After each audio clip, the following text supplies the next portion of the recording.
Hi കുട്ടീസ്, നമുക്ക് രാവിലത്തെ പരിപാടിയിലേക്ക് കിടക്കാം. അപ്പോൾ എല്ലാവർക്കും വീഡിയോയിലേക്ക് സ്വാഗതം.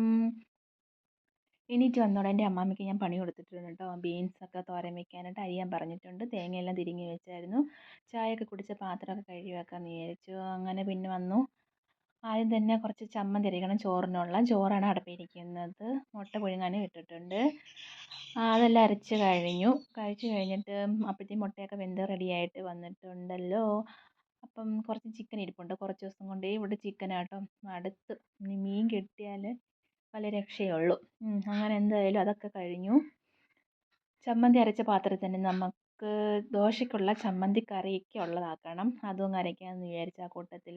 അപ്പോഴത്തേക്ക് അതെല്ലാം അരച്ച് കഴിഞ്ഞിട്ട് ഇരുമ്പട്ടി എടുത്തു, കടുകൊക്കെ വറുത്തു, അതൊഴിച്ച് ചൂടാക്കി ഉപ്പൊക്കെ ഇട്ട് റെഡിയാക്കി അത് മാറ്റി ഒഴിച്ച് വെച്ചിട്ടുണ്ട്. ആ സെയിം പാത്രത്തിൽ തന്നെ നമുക്ക് ബീൻസ് അങ്ങ് തോരനും വെക്കണം. അതിനുള്ള സാധനം എല്ലാം തട്ടിയിട്ട് തേങ്ങയും ഉപ്പും എല്ലാം ഇട്ട് അടച്ച് വെച്ചിട്ടുണ്ട്. ആ മിക്സിക്കകത്ത് ഞാൻ ഗോതമ്പ് പൊടി ഇട്ടിട്ടേക്കും കേട്ടോ. അങ്ങനെ എല്ലാം തട്ടിയിട്ട് തോരൻ വയ്ക്കാൻ അടച്ച് വെച്ചിട്ടുണ്ട്. അതും എല്ലാം റെഡിയായി ഏകദേശം. അങ്ങനെ മീനും വറുത്ത് കഴിഞ്ഞു. മീനല്ല, ചിക്കൻ. മോൻ അവിടെ ഇരുന്ന് പഠിക്കുന്നുണ്ട്. ഇന്ന് TP ആണ്. പിന്നെ ആ സമയം കൊണ്ട് നമുക്ക് കിടന്ന പാത്രങ്ങളൊക്കെ ഒന്ന് കഴുകി അവിടെ തുടച്ചിടണം. ഇനി ഗോതമ്പ് ദോശയാണ്. മിക്സിയിലിട്ട് നന്നായിട്ട് അരച്ചെടുത്ത് നന്നായിട്ട് നമുക്ക് ചുട്ടെടുക്കാൻ പറ്റും. അപ്പോഴത്തേക്ക് ദോശയൊക്കെ ചുട്ടെടുക്കാനായിട്ട് ഈ ചട്ടിയൊക്കെ വെച്ച് ചൂടായി അതെല്ലാം ചുട്ടെടുക്കുന്നുണ്ട്. ഗോതമ്പ് ദോശ അതിൻ്റെ ഇടയിൽ കൂടെ ചുടുന്നുണ്ട് കേട്ടോ.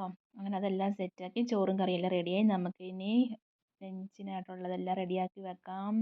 എല്ലാം വിളമ്പി ഓരോ പാത്രത്തിലും വെച്ചു അടച്ച് വെച്ചിട്ടുണ്ട്. അപ്പോൾ ഇന്ന് ഇത്രയേ ഉള്ളൂ വീഡിയോ. മറക്കാതെ സബ്സ്ക്രൈബ് ചെയ്തേക്കണേ.